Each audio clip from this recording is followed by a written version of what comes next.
अस्सलाम वालेकुम, क्या हाल है दोस्तों। उम्मीद है तमाम दोस्त अब आप खैरियत से होंगे।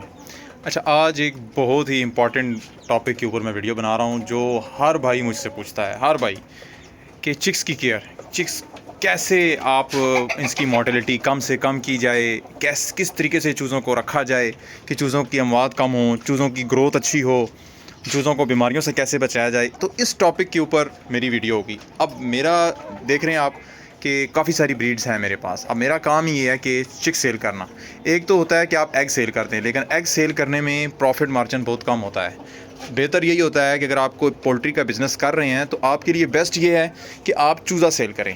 चूज़े में प्रॉफिट मार्जिन काफ़ी अच्छा होता है। तो मसला दरपेश ये आता है कि जब हम चूज़ा सेल करने जाते हैं तो अक्सर भाई हमसे कहते हैं, जी वाजिद भाई, हमसे छोटा चूज़ा मर जाता है, छोटा चूज़ा हम नहीं पाल सकते। तो मैं आज कुछ ऐसी टिप्स बताऊंगा कि अब मुझे चूज़ा पालने में ज़र्रा बराबर दुश्वारी नहीं है। और इवन चूज़ा पालना ब्रीडर पालने से कई गुना आसान होता है, क्योंकि चूज़ा जो है कम फीड ले खाता है, कम जगह घेरता है और उसको संभालना आसान होता है। ब्रीडर्स को आपको ज़्यादा जगह देनी पड़ती है, ज़्यादा वो स्पेस घेरता है। तो मैं कुछ ऐसी छोटी छोटी सी टिप्स बताऊंगा जो मैं ख़ुद जिन पे अमल कर रहा हूँ, और उससे मेरे चूज़ों की जो है ना मोटिलिटी बहुत ज़्यादा कम है और मुझे संभालना भी चीज़ों का बहुत आसान है। मैं दिन में एक बार जस्ट सुबह के टाइम उनको देखता हूँ, उनका बस फीड देख ली, पानी देख लिया, फिर शाम को आके एक दफ़ा देख ला। मतलब ब्रीडर्स को हर टाइम तवज्जो की ज़रूरत होती है, लेकिन मेरे चूज़ों की बिल्कुल भी मतलब कोई ज़रा बराबर भी मुझे नहीं चूज़ों की टेंशन वगैरह। वो इजीली मैंने रखे हुए हैं। कैसे रखे हुए हैं वो मैं आज आपको बताता हूँ। अब मसला क्या आता है कि जो भाई लोग पोल्ट्री का काम करना चाहते हैं ना, वो होता क्या है कि वो चूज़ा निकालते हैं, चूज़ा आगे सेल नहीं होता। कभी कभार ऐसा होता है कि आपका चूज़ा एकदम से सेल नहीं होता, आपको चूज़ा रोकना पड़ जाता है। अब जब आप चूज़ा रोकते हैं तो वो उसमें उनको दुश्वारी का सामना आता है, उनके चूज़ा एक्सपायर होता है, तो उनका दिल ही पोल्ट्री से उठ जाता है, यार ये काम ठीक नहीं है, हमारे तो चूज़े एक्सपायर होना शुरू हो गए, बिक ही नहीं रहे। दिल बर्दाश्ता हो के वो पोल्ट्री का काम ही छोड़ देते हैं।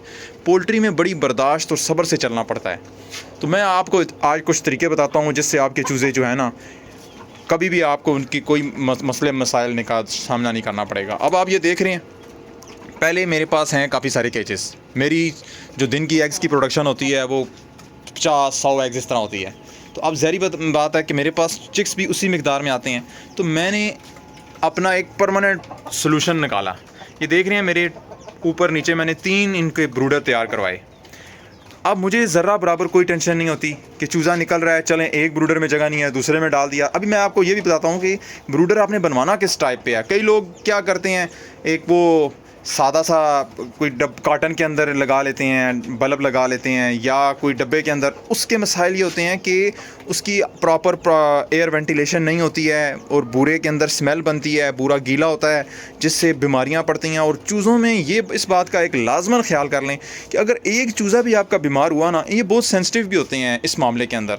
आपको ये देखना होता है कि अगर आपका चूज़ा कोई बीमार हो गया है तो फ़ौरन से उस चूज़े को दूसरे चूज़ों से अलग कर दें, क्योंकि आपका एक चूज़ा आपके पूरे फ्लॉक को तबाह कर देगा। अगर एक चूज़ा आपका बीमार हो गया ना, अगर उसने पानी पी लिया और उसी जगह पर दूसरे चूज़ों ने भी पानी पिया, तो वो बीमारी तमाम चूज़ों में शिफ्ट हो जाएगी।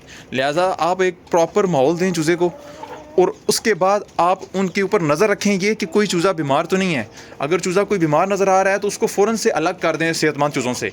एक तो सेहतमंद चूज़े उसके ऊपर चढ़ते रहते हैं, वो नीचे दबा रहता है, उससे वो जल्दी मर जाता है, और दूसरे चूज़ों को भी बीमार होने का बहुत बेहद ख़दशा होता है। तो मैं अपना जो इनक्यूबेटर सिस्टम है जहाँ पे मैं चूज़े हैच करता हूँ वो तो मैं आपको इंशाल्लाह नेक्स्ट वीडियो में बताऊँगा। फ़िलहाल मैं आपको अपना ब्रूडिंग सिस्टम बताता हूँ कि मैंने कैसे अपने चूज़ों को मैनेज किया हुआ है। पहले आप ये देख लें ज़रा, ये मेरे यहाँ से केजेस स्टार्ट, ये सारे मेरे केजेस थे। मैंने दरमियान में ही एक जगह का इंतखाब किया। अब ये मेरी 4 बाई ऊंचाई है तकरीबन 6 फुट, तो मैंने इसके मुताबिक 3 ब्रूडर बनवाए हैं। ये 3 ब्रूडर। अब जो नीचे वाला ब्रूडर है उसमें मेरे बड़े चूज़े हैं जो तकरीबन 2.5-3 महीनों के हो चुके हैं। ये देख रहे हैं, अब ये बड़े चूज़े हैं। इन्हें वैसे ब्रूडर की इतनी ज़्यादा ज़रूरत नहीं है, लेकिन मेरे पास क्योंकि स्पेस है इसलिए मैंने इन्हें ब्रूडर में रखा हुआ है। अब जो दरमियान वाला चूज़ा है, इसमें जो मेरे चूज़े हैच होते हैं वो सारे चूज़े मैं इसमें डाल देता हूँ। अब मैं आपको बताता हूँ कि मैंने ये ब्रूडर बनवाया किस तरह का है। ये देख रहे हैं, ऊपर मैंने लगवाई है जाली वाली ट्रे। ये मस्ट है अगर आप अपना काम आसान करना चाहते हैं। अगर आप नीचे, कुछ लोग क्या करते हैं वो नीचे ही जस्ट उनके बूरा बिछाते हैं, या फिर ये करते हैं अखबारें बिछाते हैं। ये सारे काम, इन चीज़ों से मराहल से गुजर के मैं यहाँ तक आया हूँ। तो वो क्या होता है, आप अखबारें बिछाएंगे तो वो रोज़ाना के हिसाब से आपको अखबारें चेंज करनी पड़ेंगी। और अगर बूरा बिछाएंगे तो बूरे में वो स्मेल वगैरह बनती है और इस तरह की गैसेस वगैरह बनती हैं। तो इसलिए अब ये क्या सिस्टम है, इसमें ऊपर है जाली और नीचे है दूसरी ट्रे। एक ट्रे ऊपर लगी हुई है, एक ट्रे नीचे लगी हुई है। ये चूज़े ऊपर घूमते रहते हैं साफ़ सुथरा माहौल में, और जो बीट वगैरह करते हैं वो यहाँ से नीचे चली जाती है, नीचे बूरे की ट्रे है और वो उसमें चली जाती है। तो इससे ये होता है कि इनके पाँव वगैरह को ये जाली जो है प्लास्टिक की है, इनका पाँव वगैरह भी ज़ख्मी नहीं करती। और दूसरा, चूज़े ऊपर मुझे सफाई की भी टेंशन नहीं होती। मैं तकरीबन 2 हफ़्तों बाद 3 हफ़्तों बाद वो आदमी एक आता है, वो पूरे जब शर्ट की सफाई करवाता हूँ तो वो आके इसका नीचे से ये बूरा भी चेंज कर देता है। और बस मुझे क्या होता है कि मैंने जस्ट इसके उनका सुबह के टाइम देखना होता है कि भाई इनका पानी खाना सुबह के टाइम बस मैं वो कर देता हूँ। बाकी पूरा दिन ये जो है मैं आके शाम को, अब मैं जॉबियन पर्सन हूँ तो शाम को आके मैं देखता हूँ कि क्या सिचुएशन है। अच्छा, मैं कुछ ब्रूडर के अंदर की भी चीज़ें आपको बता दूँ। आपने ये देख रहे हैं बल्ब आपने ये वाला बल्ब आप इस्तेमाल करें। वो जो दूसरे बल्ब होते हैं उनका रोज़ाना के हिसाब से फ्यूज़ हो जाना, मैं ये वाले बल्ब यूज़ कर रहा हूँ। अब इन्हें इंफ्रारेड हीट बल्ब कहते हैं। इसका रिज़ल्ट बहुत अच्छा है।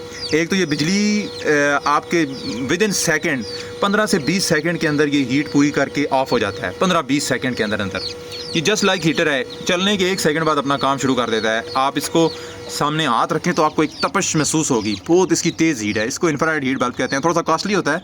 मैंने ये 1100 रुपये का लिया था। मैंने अपने इनक्यूबेटर में भी लगाए हुए हैं। मैं वो भी आपको तरीका बताऊंगा कि क्या तरीका आप ऐसा करें कि आपका बल्ब कभी फ्यूज़ ही नहीं होगा। ये मैं आपको इंशाल्लाह जब अपना इनक्यूबेटर की सेटिंग के बारे में बताऊँगा या इनक्यूबेटर का पूरा सब बताऊँगा तो उसमें बताऊँगा कि कैसे आप एक ऐसा तरीके से कि कभी भी आपका बल्ब फ्यूज़ ही नहीं होगा।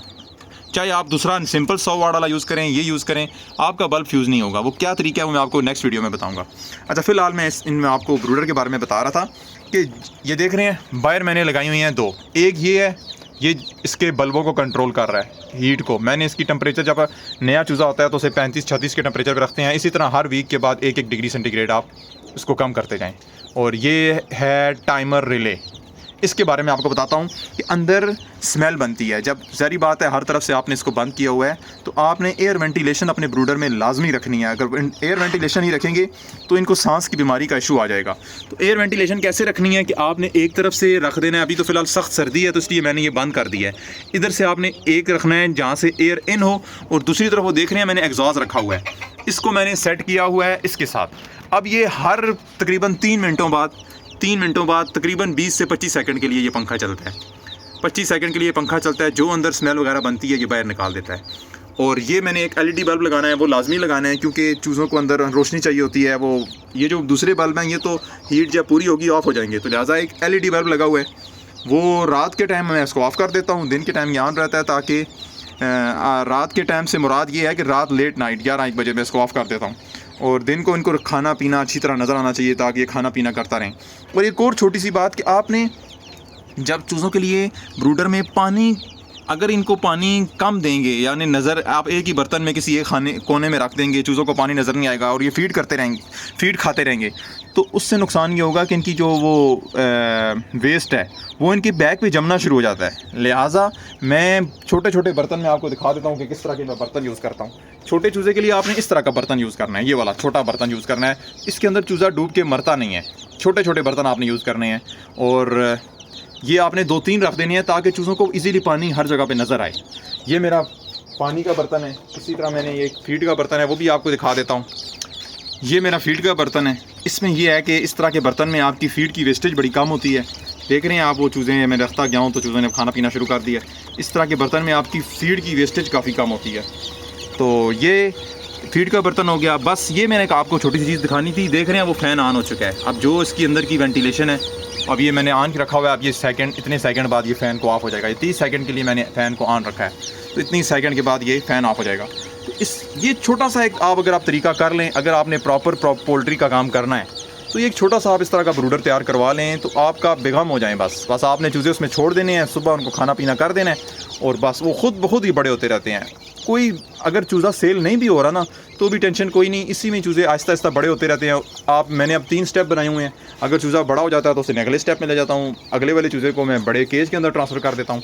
तो इस तरह का मेरा एक ब्रूडिंग सिस्टम है जो मैं इस्तेमाल कर रहा हूँ। तो मैंने सोचा कि अपने दोस्तों के साथ भी शेयर किया जाए इसको, तो उम्मीद करता हूँ आपको ये मेरी वीडियो पसंद आई होगी। अगर कोई इस मुताल्लिक़ आपका कोई भी क्वेश्चन हो तो आप मुझे कमेंट सेक्शन में पूछ लें।